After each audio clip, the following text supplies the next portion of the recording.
What's going on, everybody? Welcome back to For the Millie Thursday Night Football.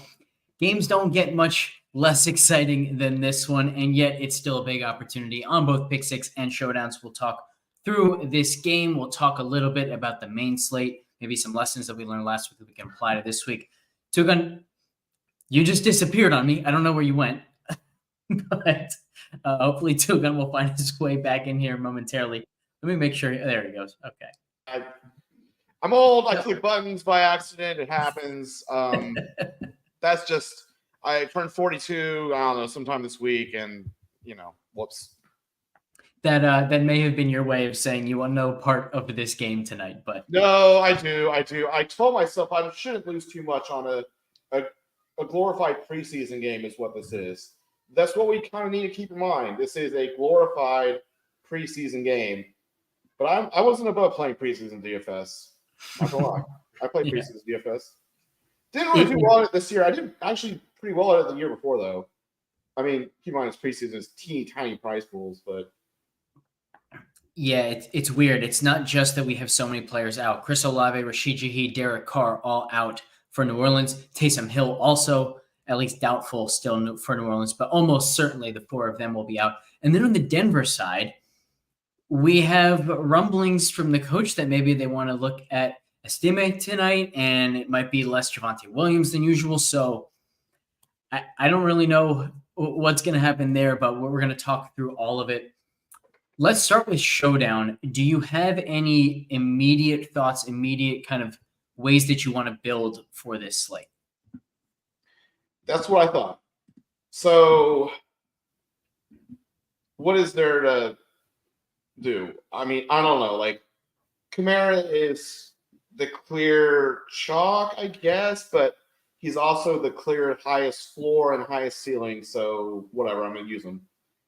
I think people are like really overthinking the passing game on the Saints a little bit. Like, I think there's a little bit of almost people think like Bub Means or whatever is going to get like 8 targets and a touchdown and 50 yards again.